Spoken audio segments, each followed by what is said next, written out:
Hello, trusted listeners. I'm so excited to bring a guest interview with you today for the podcast.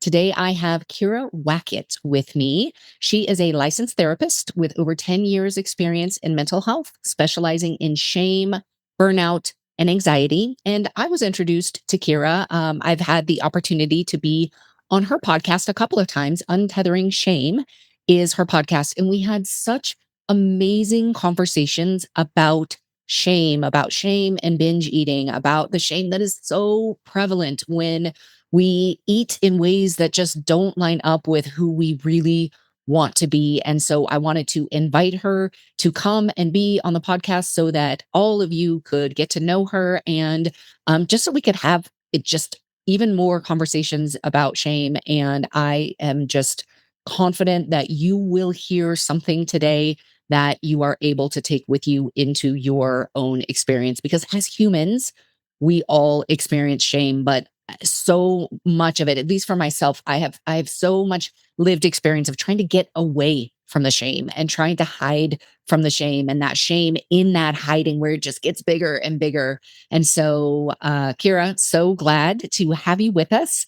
And let's just start. Let's just dive in with tell us your definition of shame and how you think about it.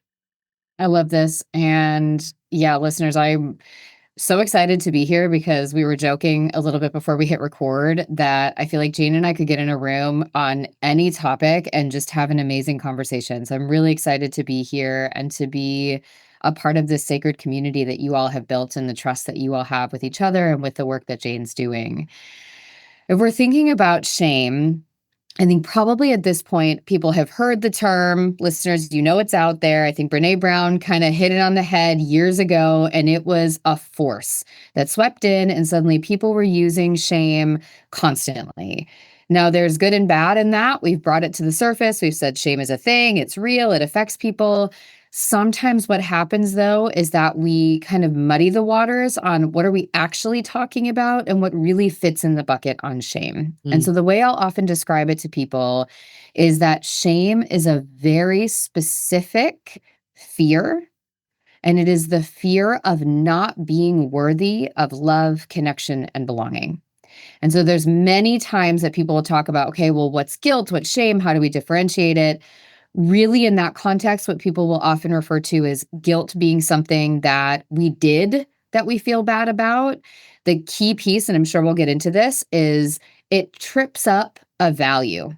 It trips up something that is important to us that maybe we didn't live in alignment with and we feel bad about it. I lied and I don't like that. I cheated. I stole something. It doesn't feel good. And I want to do something about that. Shame is the belief I myself am broken, bad, the problem. I can't fix it if I'm the issue. I just have to learn to deal with being the issue. And then because I am so afraid that that issue is going to get in the way of being loved and having connection and belonging, I have to do whatever I can to hide that from anyone else seeing it. So it becomes this fear that really leads us to mask and perform and hide and create different aspects of ourselves Mm. depending on the places and the spaces that we're in. Yeah.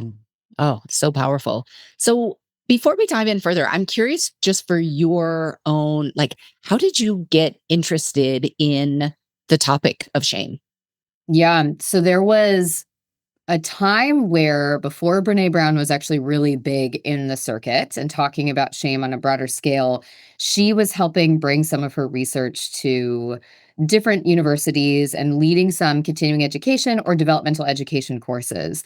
And there's some different theories that really align with the work that she was doing early on. And so in the midst of getting my master's, I was specializing in eating disorders and trauma. So I was working with clients day in and day out with some form of eating disorder diagnosis or struggle with food. And then typically there was some trauma or other mental health diagnosis they were dealing with as well. So as I'm going through my training, as I'm getting all these pieces, she starts introducing this concept of the shame triangle, or these three defenses that come up. I think I actually was the one that started hearing it as a triangle somewhere else. I don't even know if that's the language she used, but now it's all one big piece. So the thing I remember was her talking about these defenses that were really interpersonal strategies for disconnection and protection. Mm. And this worked hand in hand with a few other theories that I had really resonated with in my training, because so much about the work we do in the therapy room is about helping people understand interpersonal dynamics and stories and how that relates to our view of ourselves and how we connect with other people. And so when this came out and I'm doing this training and I'm watching these 3 strategies, which are called moving towards, meaning when I feel shame, when I feel like there's something wrong with me, I feel uncomfortable, vulnerable, whatever it is, I'm going to move towards you. Meaning I'm going to do whatever I can. I'm going to people please. I'm going to make myself so necessary in your life that you couldn't possibly leave me. The second was moving away. That's the I'm going to distance myself. I'm going to push myself away from you. That could be the person making jokes to keep you at an arm's length. That could be the person that suddenly falls off the face of the earth for a few weeks and doesn't text you back. That could also be addiction and disconnection through other media, things like that. And then there was the third one, which is moving against, where people will become aggressive. They feel bad, so they want somebody else to feel bad, or they get that really reactive defense coming out. And as I'm hearing this and I'm circling through sort of all of my client notes, I'm like, oh my gosh, this is the underbelly of what I'm trying to help people with. And I had seen that there was more than the eating disorder symptoms. I had at that point been in recovery for my own eating disorder for several years. I knew there was something deeper, but I couldn't articulate it in this very concrete way until that came into my life. And when I saw that, I was like, all hands on deck. I am going deep down into shame. And the more I looked at it, I said, gosh, that's trauma. That's everything we carry after trauma. The more you see it in anxiety and depression, shame was this omnipresent piece. It was like glitter that had touched every facet of mental health. And that really led me to say, if I'm going to treat people with any sense of efficacy, I need to go deeper than, well, how do I stop you from binging? How do I help you tolerate distress so that you can leave your house when you're anxious? We have to figure out how to address the stories underneath. And from there, everything just continues to compound and get richer and richer. Yeah. Oh, so powerful. So what is somebody listening? I'm sure everybody listening is like, yes, I can relate to the sense of shame, whether it is constant, whether it's just with me all of the time, kind of underneath the surface 24 hours a day, or whether it's specifically after I do something. Maybe it's after I eat a lot of food, kind of this sense of shame. What would you trying to think of the question. What would you want the listeners to know? Like the biggest thing, if they were to take one thing away from our conversation with shame that they could apply to their own experience, their own life, understanding shame, whatever that is, what is like the biggest takeaway you would want somebody to have?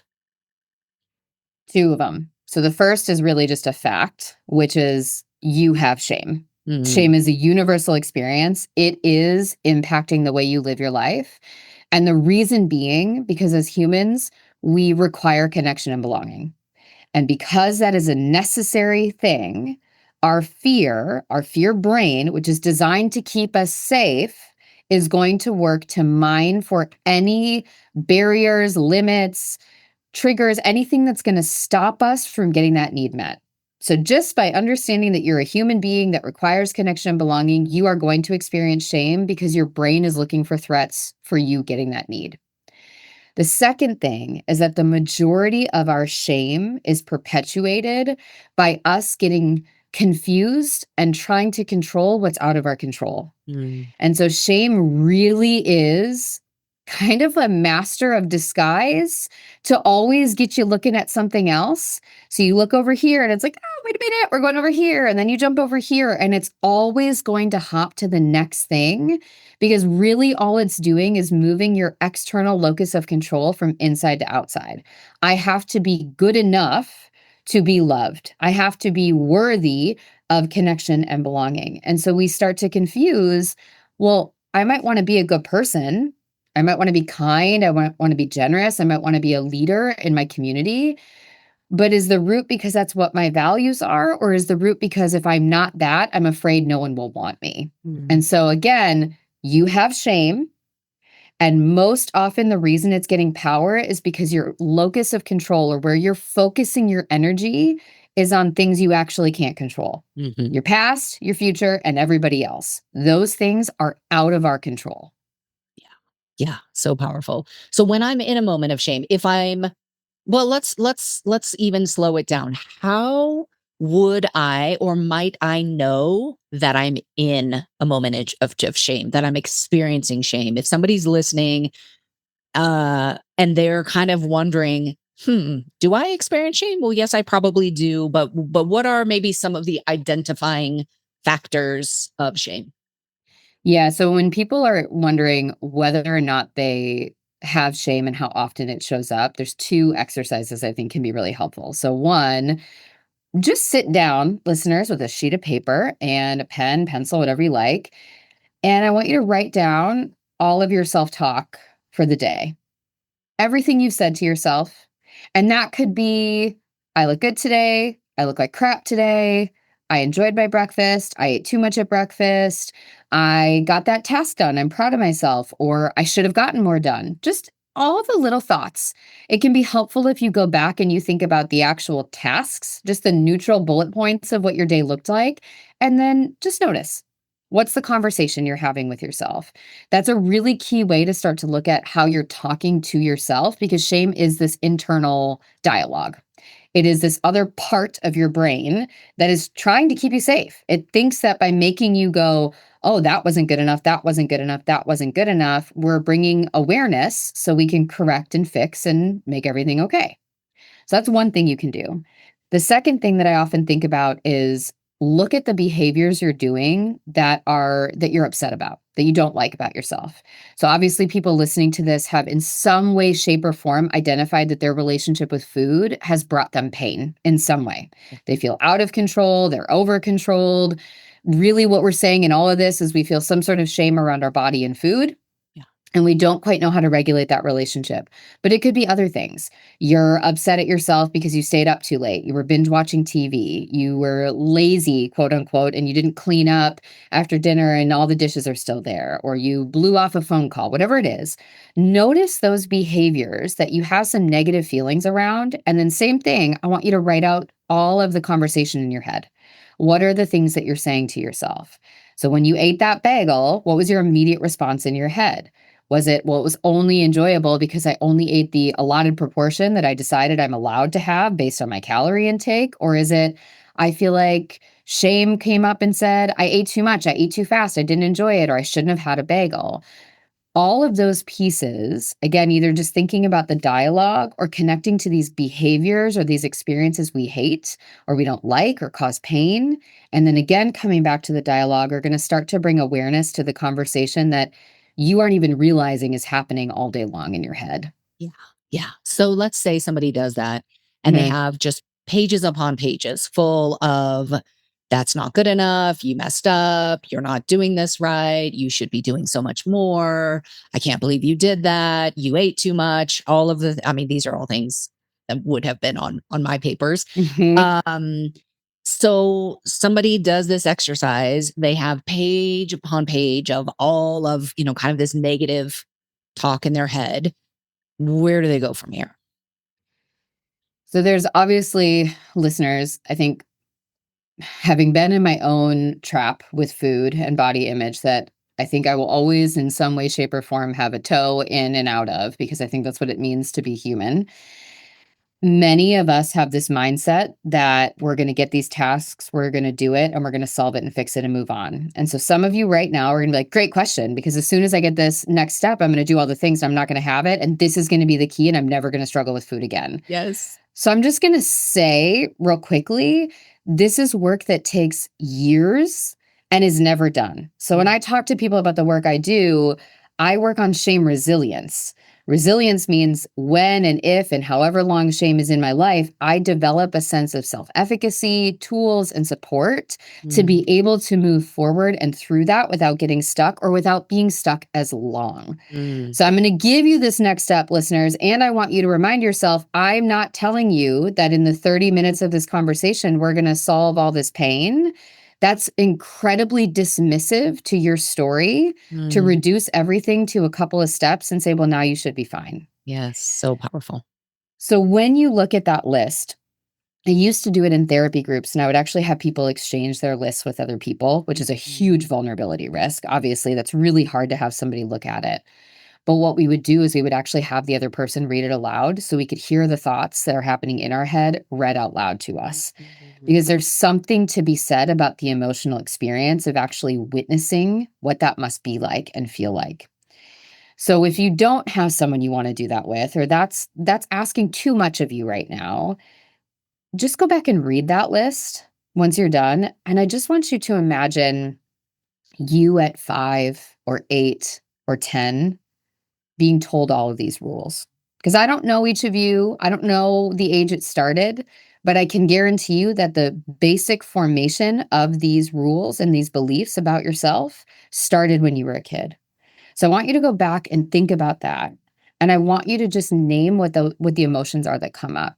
Mm, For me, I think a lot about I'll feel this just almost like a scared feeling. I feel hot. I feel angry, but the anger is overridden more by a fear. And this idea of just this kid that feels so broken and so like floating. I don't even know how to describe it fully, but there's this physiological feeling of just kind of not being rooted to myself. mm, And the reason that's important is we are empathy devoid of our own experience.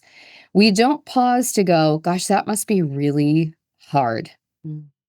To, again, if we just use food, my mom, who was addicted to crack cocaine and many other drugs for years, she and I had a lot of conversations around how much, obviously, no one would want that either, that addiction. But she said, I do feel sad for you sometimes because you have to face your substance every day, multiple times a day.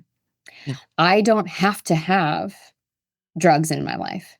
You have to have food.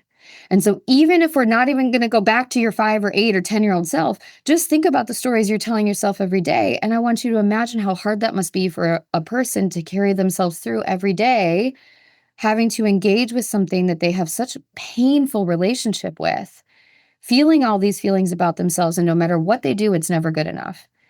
And we start to develop some empathy around that.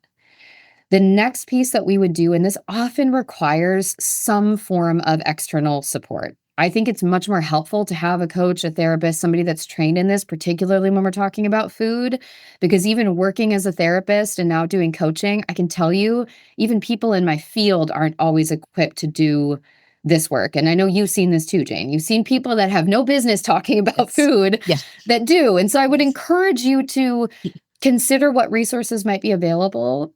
But the next layer that I would invite people to consider is your shame is coming from a place of protection. So if we go back and we think about that child self, if we go back, and a lot of the questions I would ask somebody in the room would start to get at, when do you first remember feeling these feelings? When do you first remember hearing, I'm not good enough, I'm fat, I'm lazy, I should have ... whatever it is. Let's go back and let's think about that. What was that like for you? Who were the messages coming from? And we'll do a lot of mining for that information. Again, quite often it's going to be a childhood experience. And so we're going to assume, for the sake of this, everybody's going to be able to go back to being a child or a teenager and they start to develop this. Probably one of their main sources is going to be a primary caregiver or key adult figure in their life, even if it wasn't a parent or a main caregiver. It's going to be somebody important, and then it will get exacerbated by kids and other adults and culture and all the things. Well, when that child feels so insecure, feels so unworthy of love, of connection, of belonging, it's going to develop a defense system. This is something I like to think about as a protective part. And I know some of you've heard more as Jane's talking about parts and different parts of the self. This is going to be familiar to you, just maybe through a different lens. That protective part's job is to make sure that that child never feels that pain and that vulnerability again.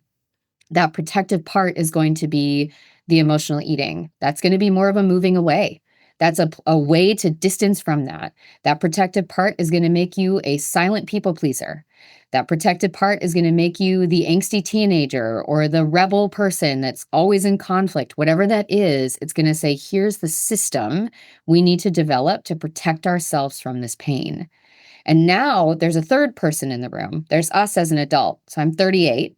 I've got my protective part, which started younger, but really kind of key roots around 11 years old, 10 and 11 years old. My protective part developed from the time I was 11 till about 18, 19 years old. And that part didn't trust me as an adult for many years because what happened is we no longer see that child as somebody to be loved and nurtured the way that we always longed for it to. We now have become the same version of the adults around us when we were kids saying, come on, you should be faster. You should be over this. You should be better. You should be more productive. You shouldn't be feeling this anymore. Let's go. Let's go. We can't take time off. We can't do this. You messed up. And so that protected part goes, well, heck no, I'm not going to trust you. I'm not letting you in. So I'm going to have to keep using my defenses. So I know I'm saying a lot. I'm talking a lot. But if you come back to how do we first validate, which is going to allow us to get at the idea that there's even another version of ourselves in the room, then start to consider that there's different parts of ourselves that are playing these roles. The biggest reason we are stuck is because we keep developing rules, resolutions, plans, next steps that are still contributing to that. Well, hurry up, be better, fix it. Fix it. Why do you even have a problem? Rather than saying, of course, food is a problem. Of course you feel shame. Of course you feel lonely and undeserving of love and connection. You've spent your whole life waiting to be told that you are allowed to be in the room just as you are. I'm not going to shame you for eating that second donut in secret. I'm going to love you knowing that you are just trying to move through the world and not experience the depth of pain that we have spent our life trying to run from. So powerful. So powerful. Um, I'd love to hear a little bit about your own story. Any amount that you want to share with us in terms of, kind of like I with looking back, you kind of Yeah. talked a little bit about your protective parts and kind of how they were developed, but sometimes it can really help to hear a story and kind of see, oh, okay, I can see how maybe that would like making sense of it. Yeah, I think for me, I grew up, my mom was a single mom and I'm an only child. And I was very much my mom's miracle at the time that I was born. So she had had 3 miscarriages and a stillborn before I was born. She struggled with some pretty severe mental health issues and substance use. And she was told she was never going to get pregnant. And so when she got pregnant with me, she stopped doing all drugs. She stopped doing all these other activities. And she was like, all in, I'm a mom. And in that, she became a nurse. She just did a complete 180 in how she lived her life. Now, that worked for a period of time because I was enough of a charge and I brought her enough joy early on that she never had to deal with anything underneath because that had been enough temporarily. But over time, if we don't deal with things underneath, they are going to circle their heads back up. It's just a matter of when, where, and how. And so my mom, a lot of her unresolved trauma, and knowing now what I know, my mom very much has complex PTSD. She has had more trauma that than I could list in an entire notebook. But that wasn't a language that was used. And once she started struggling with substance use, you're just an addict and you're sort of reduced to that, and especially back then, 30 years ago. And so that was just a different experience. And I think growing up around her, I always had a little bit too much say and a little bit too much power because I was really on a pedestal for her. So everything was always centered around me, for better or for worse. And I was naturally pretty high achieving. I did well in school. I would do all the activities. I would score well in all of these activities. I would typically get trophies or get placed in things. And so naturally, I was doing pretty well. And then my mom relapsed. She started to struggle when I was about 9 or 10, and my whole world sort of imploded. And looking back on those first 9 or 10 years, I can see now how much of a parentified child I was, which I think Yes. is a really key piece for people to think about.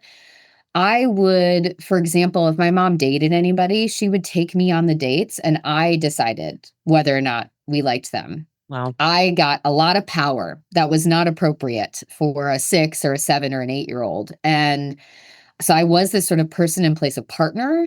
And then as my mom really struggled with her addiction, I became the person in place of parent. I got myself to school. I was truant for a while because I couldn't get to school. I was on the outskirts of a country town.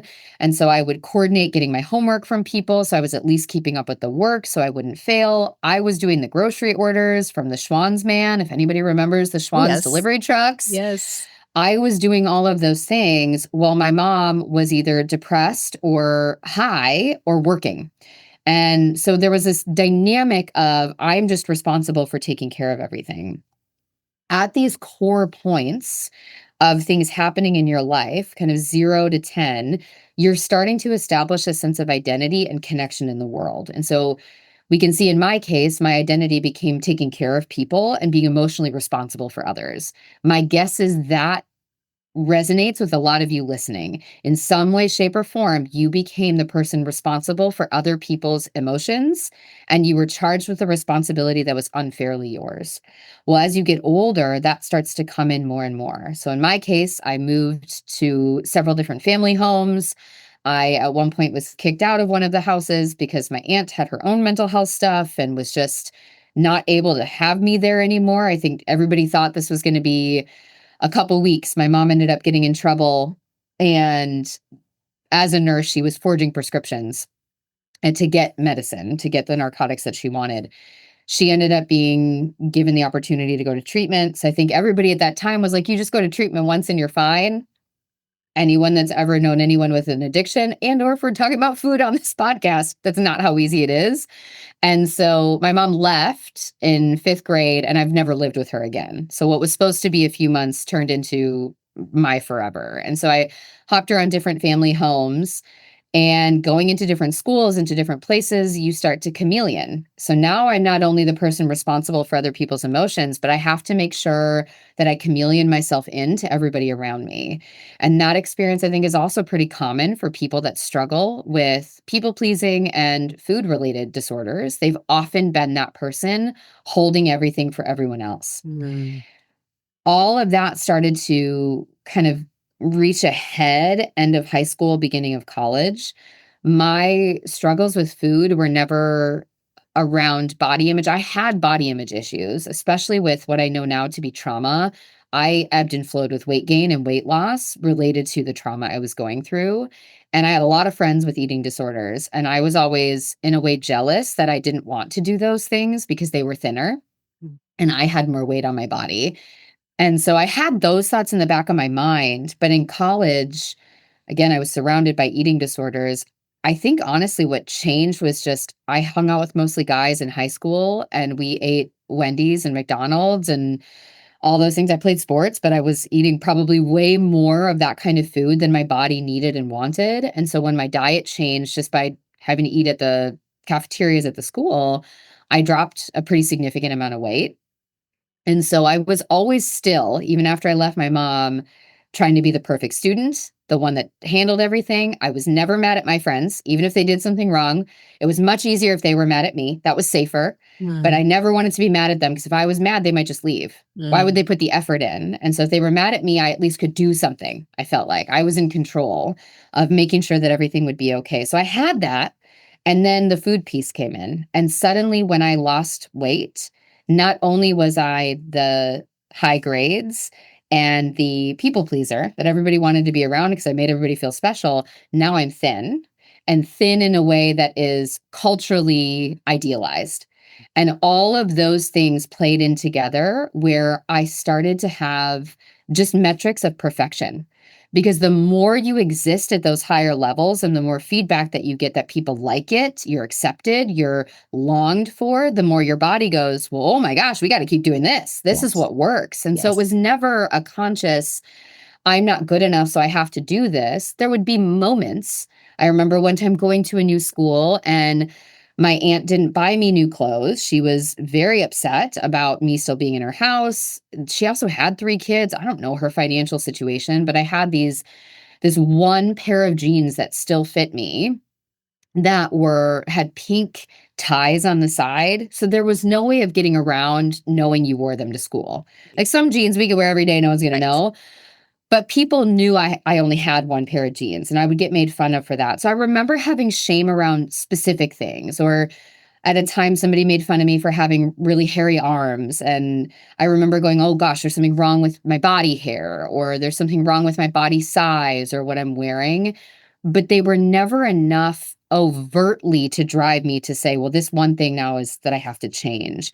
It was the sort of subconscious behavior changes that my body was tweaking and doing to make me sort of approach this really messed up version of perfection, Mm, to have everything to look a specific way. I stayed in a relationship for almost 9 years that I hated because I wanted to be the person that married their high school sweetheart, and everything was perfect, and I had his perfect family that I married into, and I looked this way, and I had a 4.0, and I was gonna go to medical school even though I flippin' hated medicine. I'm mm, now married to a doctor, which is ironic, but, like, nothing about that brought me joy in any way, shape, or form, but everything was about meeting these bullet points mm, to maintain this version of self that the world seemed to want me to be so that I was a part of or worth being a part of their group, their yes. selection, their effort. And all of that, looking back,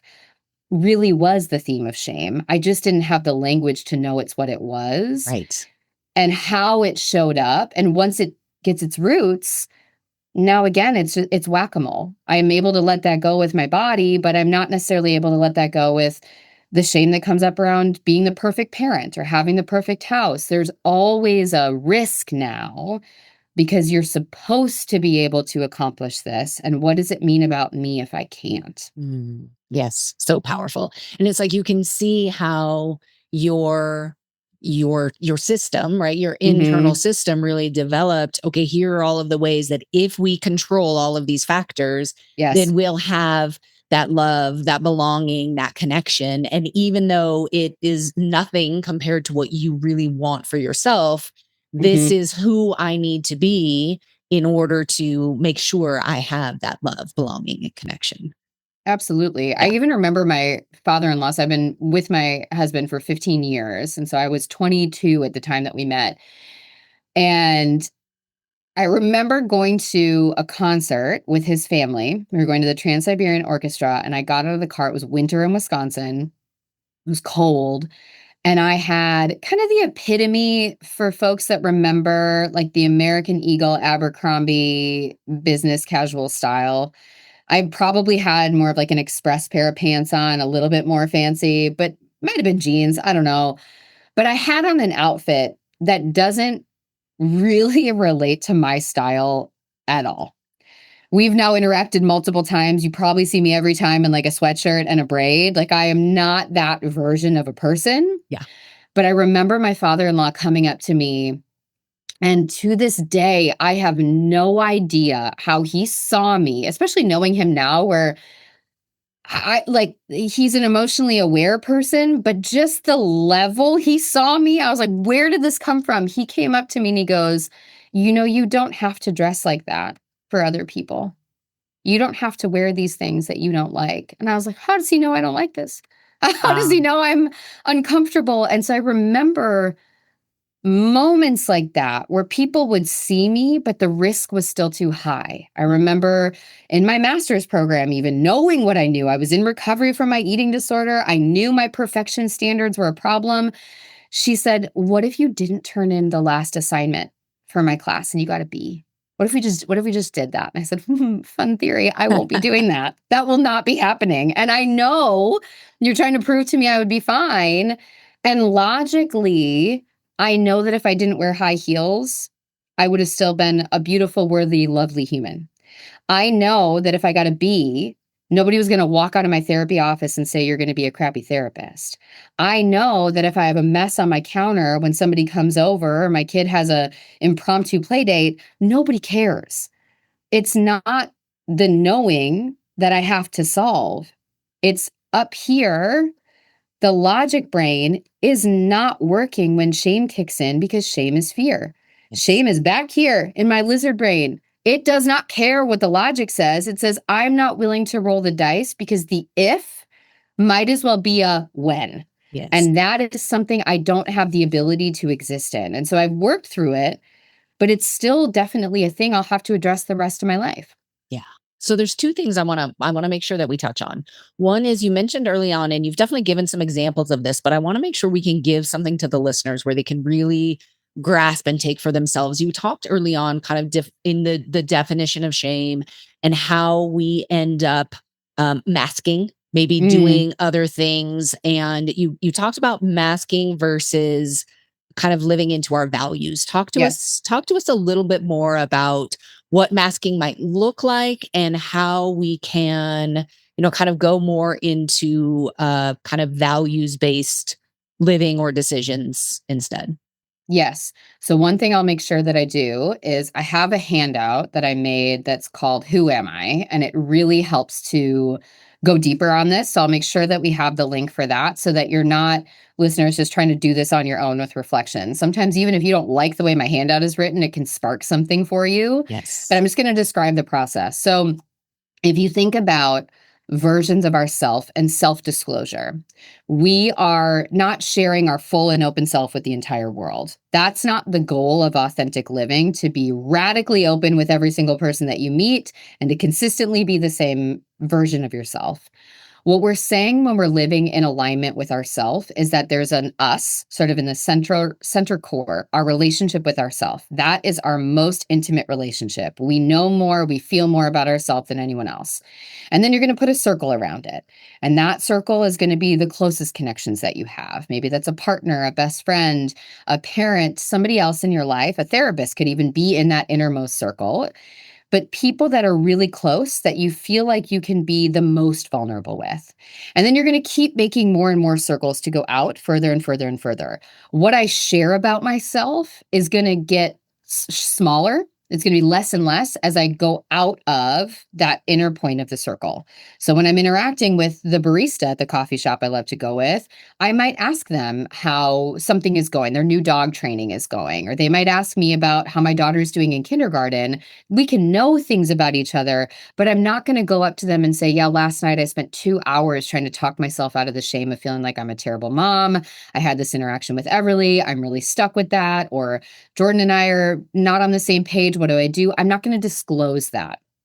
The key piece, though, is I'm consistently the same version of myself everywhere I go. I Mm. feel comfortable and confident whether I'm in a zone 1, we'll say that's maybe the first circle after us, or a zone 10. It's the same version of me. It's just different layers of exposure that I give to the world. But if I'm coming into my core or I'm talking to other people, I don't hide anything and have to become a different version of myself when I'm talking to other people. I just might not share every thought in my head with every person around me. Masking is when we don't have that central core that everything is built around. It's all sorts of, think of kind of pinpoints all over a piece of paper that are all different versions of ourselves that are all, I think about like the Sherlock Holmes giant crime webs. And if you look at that and you think, okay, well, if this situation happens and this person's here and this thing is happening, this is who I have to be. If Mm. this situation happens and this person is here and this thing is happening, this is who I have to be. And when I'm alone, I don't have to be any of those people. So that's when I can just finally take a breath. But we haven't learned how to deal with those breaths of distress. So we're actually going to just eat, or we're going to mask, we're going to binge watch TV, we're going to do something else just so we don't have to feel while we're over here, because we got to have enough energy so we can go back over and put all those other different versions on. And so it's not almost like the China dolls or the Russian doll. Is it Russian dolls where they're all Yes. the Yes. nesting Uh-huh. dolls? Russian Yep. dolls. Yes. Think of that as the authentic living. There's versions of ourself, but they're all connected to the same piece, the same values, the same tenets. We can feel that sense of breath when we're Mm. in those spaces. And then when we're masking, it's this is the me that no one can see. And then here's the mask I wear when I'm a mom. Here's the mask I wear when I'm a partner. Here's the mask I wear when I'm at the gym. Here's the mask I wear when I'm on my podcast, when I'm on social media. And they all look a little bit different. The other key piece is The version of ourselves, that innermost self, we try to keep it as far away as possible. And the masks are typically in opposition to that. So Mm, this is a truth about me. No one can know that. yes. This is the truth about me. I have to hide that. That's how we can tell it's masking versus that aligned living. When you said that, this is the truth about me and no one can know that, it just took me straight back to my very first binge in Mm, college, in my dorm room, surrounded by all the candy bar wrappers, and just like, nobody can know. yes. Nobody can know this terrible thing that I have Yes. just done. Yeah. Yeah. Yeah. And that automatic detachment that you had to say, well, now this version of me, one, I'm ashamed of this version. I'm Yes. judging this version. Yep. I am not loving. I am being punitive to this version. Absolutely. So, I want it to right go away. there, Yes. yes, Yes. right there is when that third version of self comes in and the protective part goes, oh, we can't trust Jane anymore. Mm, Jane's not here for us. Jane doesn't accept us. mm, And then you start to see that disconnection. And now it's, yeah, get it in the closet, get it somewhere else. No one else can see it. Now you've just said nobody can ever accept that part, thereby instilling shame no matter what you do is going to run rampant through every masked version that you have because you've just given it full permission by saying, this is a secret because I have declared this part of me is not lovable because I won't love it in yeah. the room. Yes. Yes. So let's go from here to the next question. This episode right now we're talking it's early January. So we are Yeah. very much into new year goals, resolutions. This year things are going to be different. And when this episode comes out, it will be kind of mid-February timeframe. Mhm. And the truth is for a lot of people what they are imagining right now for themselves in mid to late February may not end up being what actually transpires. Yeah. Let's kind of visit that. Let's talk about that so that we can kind of reflect back as you're listening today in February, thinking back. If you're listening live, many people will be listening to this months and years later. But let's just talk about when we get to any place in life and we're not where we wanted to be. Mhm. I think one of the things that if we come back to that idea of control, oftentimes our goals are a desire to control again on that external locus. I feel fat or I am fat. I should lose weight. So my New Year's resolution is I'm going to go to the gym every single day and I'm going to lose all this weight. Maybe your body would feel better if you lost some weight. Maybe your body would feel better if you changed your relationship with food a bit. But nothing about what you just described to me sounds like anything that I would be excited about is to just basically live in this, well, here's the problem, I got to fix it, here's the thing that I'm supposed to do, and there you go. The other thing we do when we get so focused on control is we remove the emotional and physiological experience of being a human. Mhm. So I don't know if anyone else has ever done this, but I am guilty of overing. I overdo, I overinvest, I overschedule, all the overing. Yes. If you look at my schedule sometimes, it is beautifully overwhelming because there's so many different colors and things and stuff I'm supposed to do. Now, one of the things that I would often do is almost every minute of my day was scheduled. I have to be up by this time. I have to do these things. When Everly goes to bed at night, I have to get at least another hour of work in to catch up on these things. I've got to meal prep at this time. I've got to get this thing done. I've got to have this thing happen. What I'm doing is I'm removing the emotional and physiological experience. What if I sleep like crap? What if I was up all night and I got no sleep and I actually don't want to be up at 5 in the morning because my body needs an extra hour? Well, I can't do that. I have to be up because I have the stuff I have to do. My daughter's sick. What am I supposed to do? I have 10 things I have to do. So I'm either going to end up not spending time with my daughter, forcing myself to get things done, or I'm going to sit there shaming myself the whole time I'm with my daughter thinking, how am I going to squeeze this in tomorrow? Maybe I'll stay up late tonight. I bet she might be up in the middle of the night and coughing, so I might not be able to get up in the morning, but I could be okay being tired. So maybe I'll try to get up at 4:30 instead of at 5, and then maybe I could cancel this one thing that wasn't super necessary to get this thing done. Or you know what? I have coffee with my friends on Thursday, so I'll cancel that because I can get a few more things in. So we start to watch how we, instead of going, sometimes I'm emotionally not in the right headspace. Sometimes physically I'm not in the right headspace, and or sometimes the people in my life are physically and emotionally not in the headspace. When we create resolutions or goals, one of the things you can watch for is, did you put your goal in a vacuum? Mm. Or is your goal going to fit into the most complicated, chaotic day of your life? And when we sit down and we think about, okay, your goal is you want to go to the gym 7 days a week and you're going to do all this stuff, just at base level, I'd say, let's not, but let's just play it out. Okay, what happens when I live in Portland, Oregon? It doesn't snow very often, but when it does, the whole city shuts down. Nobody goes anywhere. What are you going to do then? Well, I'm going to work out at home. I'm going to get my workout done at home. Okay.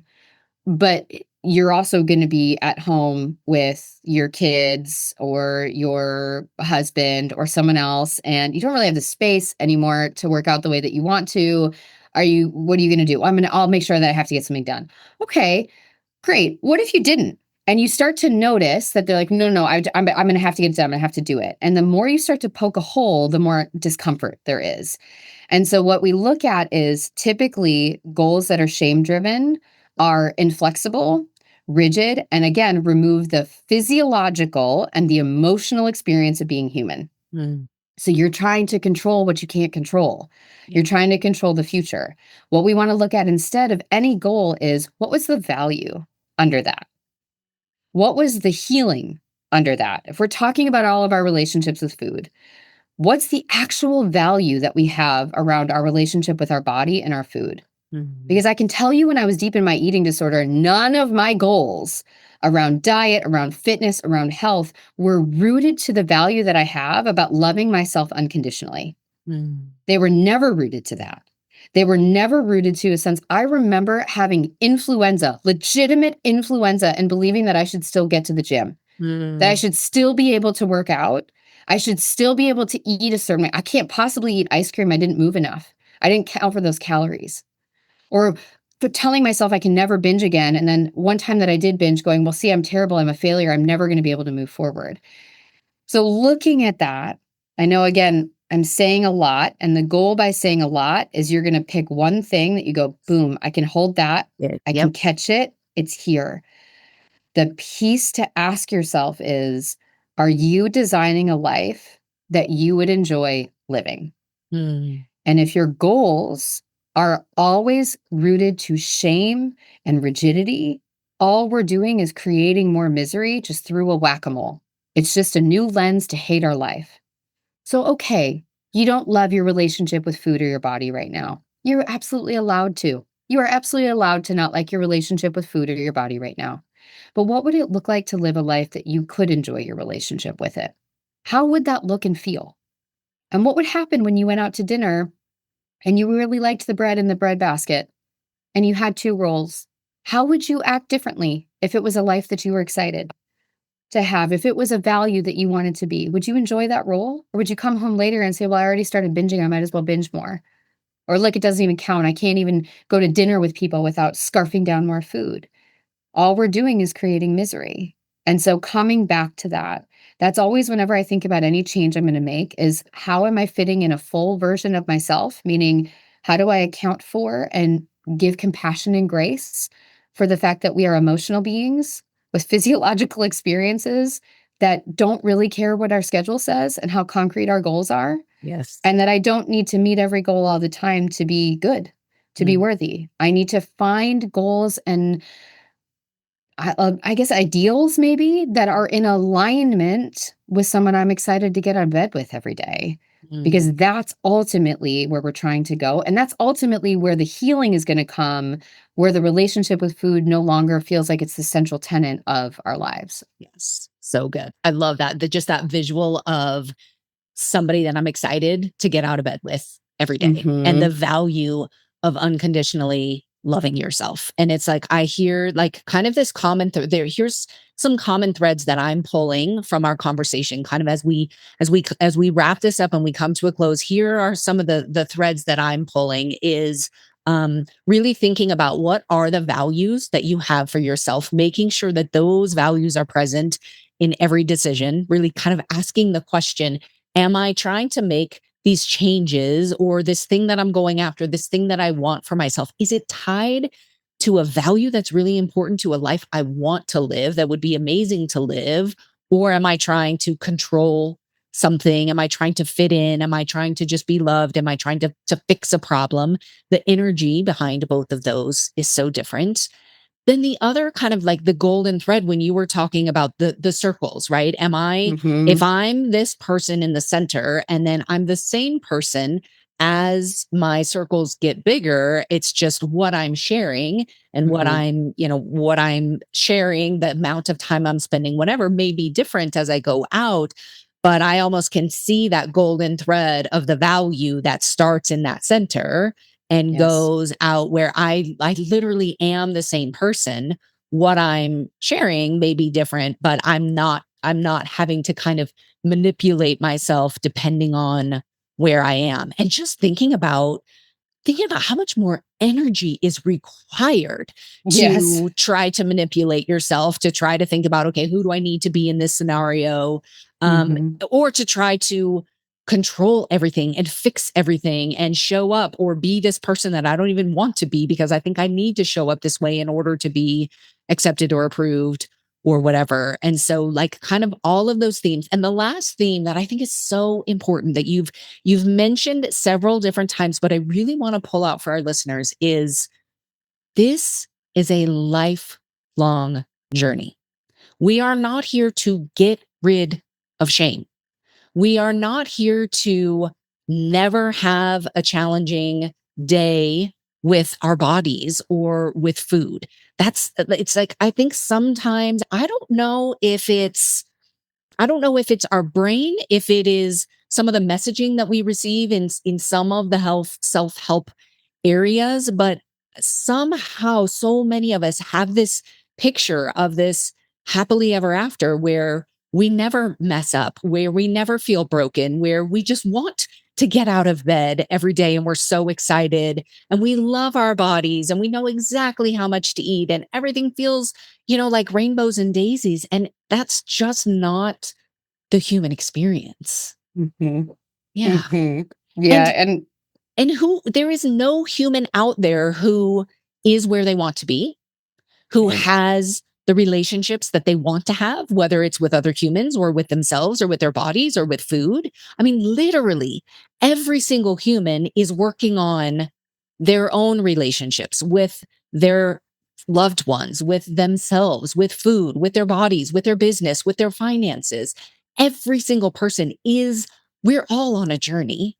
And so to kind of think that there's just this like, I can only be okay when I get to this place, which never actually exists. It almost like it takes us away from the ability to really go after and design, and as much as possible, given whatever our body and our circumstances and the world gives us on any given day, to then show up. How can I show up rooted in these values, rooted in this self with this unconditional love? Rather than trying to just get to some destination or control everything or, try to Yeah. fix all of these problems. Yeah, and I think the thing I think most about in all of this is what do I what did I need to have or to hear Mhm. when I was 10 Yes. and I started to have these feelings? And sure, the 10-year-old self, my worst day is much different than my worst day at 38. I know that pain has gotten bigger and deeper and it looks different as you get older. We're not asking ourselves enough, though, to go back and have empathy for that version, and when we do that, it's, "What did I need? What Mhm. did I want? And what would I have told her if I could have been that adult in the room? If I could have given her what she needed, what did she need to hear?" Mhm. And she didn't need to hear, "You're too fat. You're not productive enough. Work harder." That's not She great. needed to hear, "I love you. Mhm. You don't have to do everything for everyone. Your job isn't to make the world happy all the time and to never be an inconvenience. It's okay." And once we get to that story, that message that we needed, that becomes the underbelly for the work we do now. If Yes. I can hold that, Gosh, I have enough data to prove anybody that relates to anything, any struggle with food, you're the people pleaser, you're the perfectionist, you've done a ton, and you have figured out a way to engage in whatever this is with master secrecy and articulation of different points. I mean, there is so much data to our capacity to do really hard things. We are amazing. We're just channeling it in the wrong way. And so when I think about that, like that's sometimes where I find the humor in it. Man, I am very good at scheduling. I am very good at managing numbers when my eating disorder was all Yep. numbers driven. I am very good at managing a budget and keeping secrets so nobody ever knew what was happening. Like there are so many ways I can twist it in my head and go, so how could I take those skills and apply them to something that aligns with my values Mm, and not something that continues to give my shame so much airtime? mm, Because those skills are transferable. We can choose to apply them towards something else. We can choose to have so much more fun using them. They've just gotten stuck in this one area. And so, again, what did you need? mm. What do you wish somebody would have said to you? And now, what can you say to yourself? And what would that look like the next time that you have a binge? Yes. How could you give that version of you what the 5-year-old version of you needed? And how might that change how you move forward from that experience and the way you're able to approach whatever your healing journey looks like the next day and the next day? So powerful. That's so good. We're going to leave it right there because that is such a powerful question. And Kyra has given you so many things to think about today. So, as she said, pick one thing that really resonates with you. The one thing that was like, oh, I want to do that. Or, oh, wow, I never thought about it that way. Pick one thing and apply it. Take this insight, turn it into wisdom. I heard this years and years ago, and I love it. Wisdom is knowledge applied. So we have Mm, given you a lot of knowledge here. And now the invitation for you is to go and apply any amount of this wisdom that you've had today and just see what impact it makes on you, especially inside. It's the inside game. It's not the outside game that matters as much as that's what we try to control and change and everything else. It really is the inside game. So Kyra, thank you so much for being here. If any of the listeners are like, wow, this woman is amazing, I want to learn more about shame or what the work that Kyra does in the world, how can people find you? I think the best place to go is my website, adversityrising.com. And there you can find links to connect to me on social media, on YouTube, my podcast, all the different things. But that's kind of a one-stop shop. And you can definitely just click that connect section and just shoot me an email if you have questions on where to start or how to find and access any and all of the resources that I have. I try to have things that are free and low cost and work themselves up depending on what the support looks like and what resources you have available to you. Amazing. Well, I will make sure that is included in the show notes along with the other resource that you mentioned. We'll make sure that's included. So thank you so much for joining me today. Thank you for listening to Binge Breakthrough. You can find the show notes and any resources mentioned at bingebreakthrough.com. If you like this episode, subscribe to have future episodes delivered to you each Wednesday. And remember, your 5-star rating and review will help others discover these life-changing concepts. See you next week.